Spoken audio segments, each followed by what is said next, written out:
Hi, welcome back to The Distressed Princess. I'm Rhonda. In today's video, I'm sharing with you some summertime dupes from Pottery Barn. I noticed in their online summer lookbook that they are going with some bright colored things this summer, which I love, and I picked out a few to try out for you, and I hope you like them. The first one is a little tabletop tree that I think are begonias, and it came in this little pot.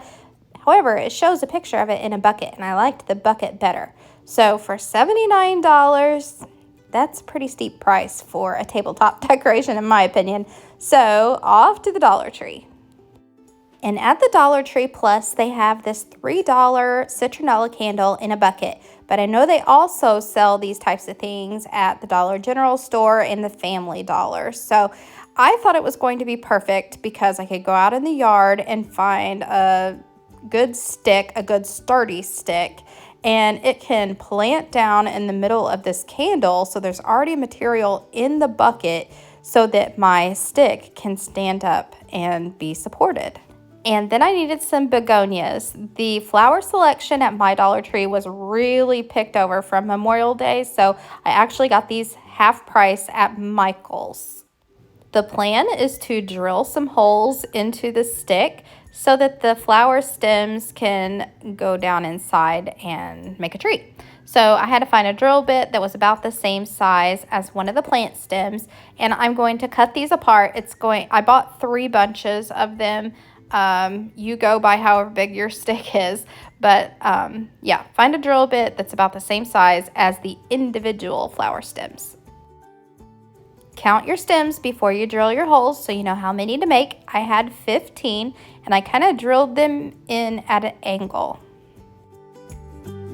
I rotated the stick around to make sure that I had various drill holes in areas I feel like limbs would need to be coming out of a tree trunk. So there was no rhyme or reason actually to how I decided where to drill the holes, just willy-nilly all up and down the stick, leaving enough at the bottom that I knew I would stop at where the top of the bucket would be. And I guess I didn't get it on video, but I did drill a hole in the very top end of the stick where it's cut off so that it would have a flower coming out of the top. So next I had to decide exactly how I was going to get the stick planted down into the candle. And I thought the best idea would be to light the candle and let the wax melt and get all soft. And then I could just plant the stick right down in the middle. When I thought the middle of the candle was burned down enough that it would be soft enough I could put the stick in the center, then I blew the candle out and I put the stick down in the middle. However, I was a little too impatient. I could have let it go a little longer because it didn't quite make it down to the bottom of the bucket, which I wanted it to go all the way down inside. So I actually wound up taking the stick back out and I dug out some of the wax with a spoon so you can see some little wax shavings, and I'm going to pack them down in around the stick once I get it put back down inside the bucket. So you can see it didn't go quite exactly as planned, but it worked. If you already have a white bucket, you can skip this step, but mine was obviously not white, so I get my Fusion paint out. It is the best paint for all my crafting projects. I'm in love with this paint. It is in the color Picket Fence. It's a pure bright white, which, spoiler alert, I'm going to be using on my Hoosier cabinet. If you want to stay tuned, that might be an upcoming video. Anyway, I'm going to paint, I think it took 3 coats of this Fusion paint, and that's only because there's wax on this. Now, if you've been a crafter for a while, you know paint doesn't stick to anything wax. That's why you use candle wax for distressing, because it will not stick. Not so with the Fusion paint. So as you can see, the first coat goes on, not perfectly, but it does go on. The second coat covers pretty well, but for perfection, I did 3. And with the third coat, it was smooth as butter. Now we need some dirt, and I'm going to show you a little hack I recently learned. It's to use some coffee grounds, and I use a Keurig K-cup thing, so I'm going to open up these K-cups and dig the coffee grounds out of those. Then I mixed in about a 1/4 cup of clear school glue, but I guess you could use white school glue.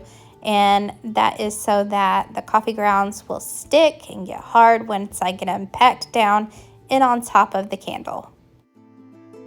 I spooned the coffee ground mixture in around our tree trunk and then packed it down with my fingers. Then the most fun part is adding the flowers. I put a little dot of hot glue at the end of each stem and then put it down into the drilled holes. It really was the most fun putting this tree together, and my mind was going with all kinds of other variations you could do with different kinds of flowers and different kinds of containers to make this your own. So I spent $3 on the candle and $6 on the flowers, so that's $9 total compared to the Pottery Barn's version, which was $79.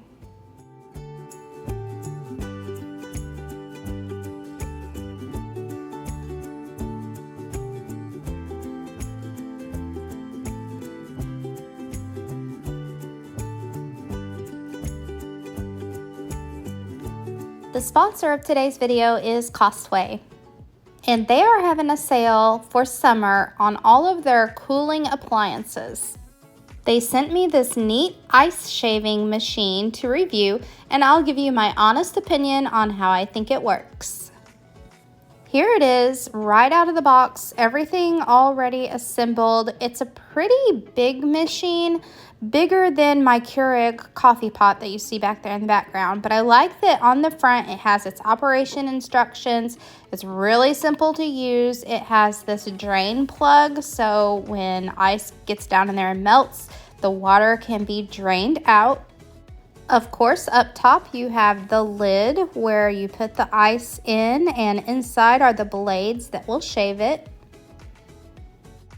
I would say that this machine is portable, even though it's larger in size. It has these handles on each side and it's lightweight enough that you could take in the car to parties or get-togethers. Keep in mind that it does have a 3-prong plug, so make sure you have the adequate outlet. It comes with a user manual, but it's pretty self-explanatory. This machine is really simple, and it does have the instructions right on the front of the machine, so everything in this booklet is pretty much right on the front of the machine. So let's see it in action. I've just got my ice tray that I've pulled out of my refrigerator. I'm using these regular size ice cubes, and you can see there's already ice inside here where I've tested it out to make sure that it works before I show it to you guys. And so I'm putting in 3 handfuls of ice. I would say maybe it could hold 2 cups of ice at a time. And I noted that it will not turn on if the lid is open, so that's a safety feature. I have my glass here, and you turn the dial to how fine you want the ice, and I want mine to be really fine like snow because I'm going to make a slushie. I'm going to leave the audio in here so you can hear the sound of the machine. It is kind of loud, but not horrible. And first thing right off the bat, I notice if you just leave your cup setting, a lot of it's going to miss the cup. So I like to hold the cup right under the spout so I can catch every bit of that shaved ice.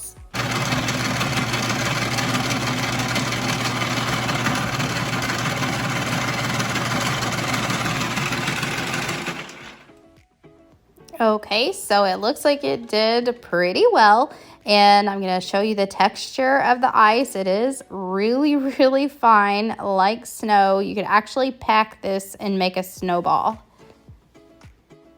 And here's how much ice was still left after making 1 cup of snow. So then I was thinking maybe using a larger bowl to catch all of the snow would be a better idea, and then you could just use your ice cream scooper to scoop the snow to make snow cones. But my plan for this machine is to make wine slushies this summer, and there's a vineyard close by that makes the most delicious wine slushies, but of course, you know, that's a lot of money. So I'm gonna make my own wine slushies this summer and chill by the pool. So my opinion of this machine is that it works as it's supposed to. However, it can be a little messy with the ice going not exactly all directly into the containers. So be prepared for that. Maybe bring some towels. But other than that, I like the performance and I like the machine. Costway has lots of other cooling appliances to help you out during this hot summer coming up. And they've given me a discount code to share with you all. You get 10% off your order if you type in this code at checkout. It will also be in my description box down below along with the links to buy. Thanks again to Costway for sponsoring today's video, and now back to the Pottery Barn dupes. And next up is a really cute napkin set. It is so cute with this blue flower on it. It's just, I can't get over the price and I would never pay that. So I go on over to Creative Fabrica, that's my favorite place for graphics, and I find this watercolor hydrangea graphic that I'm going to print out and iron on a napkin that I already have. To do this project, you could use some fabric transfer paper. You can get this at Walmart. It's about $12 for a pack of them, and they work great. However, I have a sublimation printer, so I'm going to use what I have. And this is an Epson printer that is a eco tank. So to have a sublimation printer, you need it to have the separate tanks for the different colors. And then I'm going to use one sheet of sublimation paper. Here's the vintage napkin that I will be sublimating on. You want to preheat your fabric and also iron it out. You don't want wrinkles. So here's me preheating and ironing the napkin. And here is my flower printout. Remember, if you're sublimating anything with words, you want to turn the image backwards so that it will read correctly because it's going down onto the fabric. Then you'll need a piece of butcher paper. I just use brown craft paper, and then get your easy press set to 350 degrees. Set it at medium pressure for 30 seconds. Lift the easy press straight up and out of the way and reveal your pretty design. I know the Pottery Barn image was a chrysanthemum, but I couldn't really find one that I liked and not blue color. So I went with hydrangea and I like it just as well. The next thing you need to do when you're sublimating is to seal that in with heat. So about 15 seconds more with the 350 degree easy press, and it should be good to go for washing. This project was free for me, but if you had to buy napkins, you can get a pack of 5 on Amazon for less than $5, and then the $12 pack of transfer paper puts you at $17. And that's for 5 napkins compared to Pottery Barn's 4.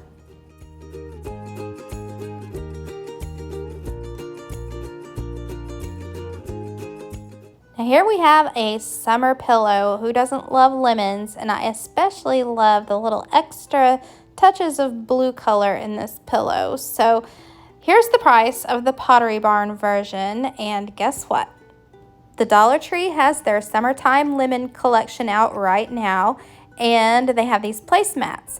Now this won't be a square pillow like Pottery Barn's, but it can be a smaller rectangle pillow, and we're going to fix it up to look a lot like the Pottery Barn one. And while you're at Dollar Tree, look for this set of stamps with the birds because they have the flowers that we can stamp on there to make the little blue flowers. I didn't have any blue ink, so I'm just going to use blue acrylic paint. Did you know that you can do that?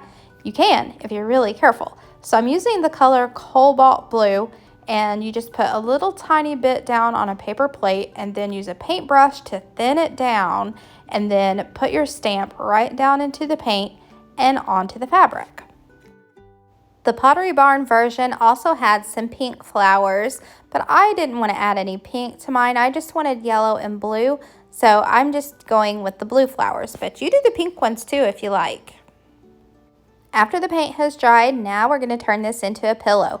And you'll need a seam ripper, and these are very inexpensive. They might even have them at Dollar Tree, but I've had this one in my sewing kit forever. So you take the small end of the placemat and take your seam ripper, dig it in, and pull out a thread and just rip those seams right out. It only takes a minute, and when you're done, you should have one whole open end of the placemat. And as you guessed, you stuff it with polyfill, and I'm using an old pillow that I've already ripped open and used some out of. Then just sew the end back up. You can use a sewing machine, you can hand stitch it, or you can use hot glue. Take your pick. With the placemat being $1.25 and the stamp being $1.25, you're in it for $2.50 if you already have polyfill, but still less than $5 even if you have to go get some polyfill.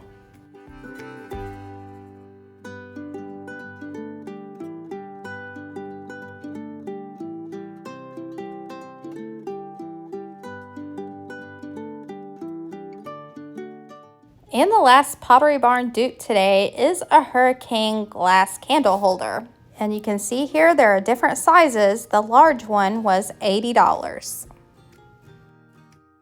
Once again, we head to the Dollar Tree and you'll find a selection of glass candle holders. I liked the shape of this one. You'll also need one of their peel and stick wallpaper pieces. I wanted this to be able to go through my paper cutter, so I cut it down to size so it would fit. Now that doesn't necessarily mean that the pieces are going to wrap around my candle holder perfectly, but I'll show you how it's done.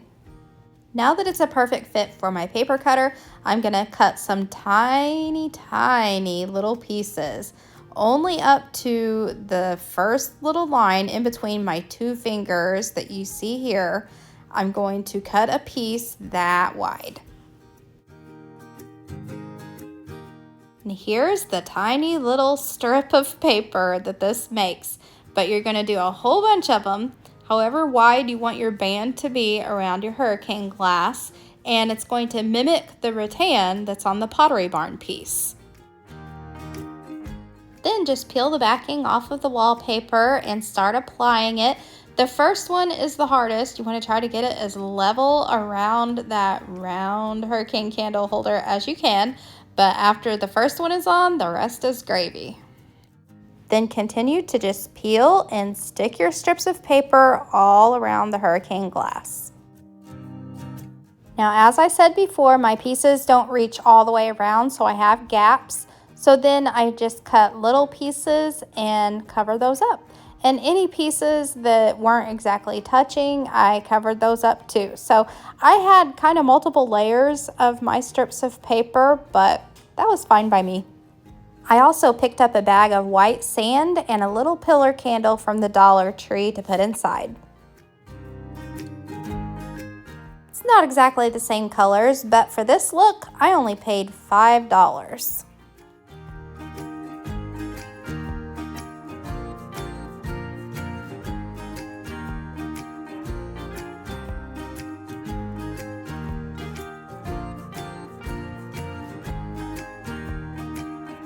Now let's take a look back at all our Pottery Barn summer dupes.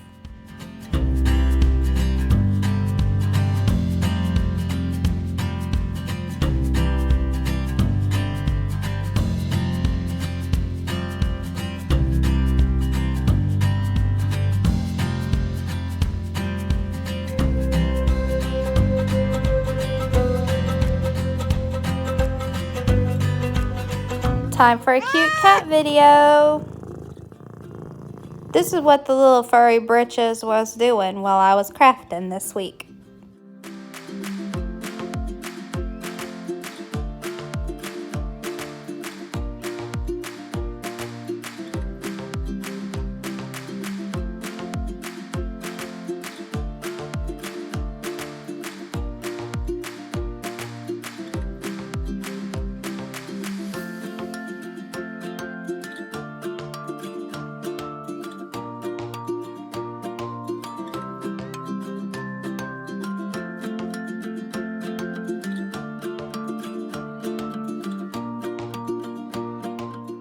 Thanks for watching, everyone. If you're not already a subscriber, consider hitting that button and the notification bell so you'll know every time I upload a video.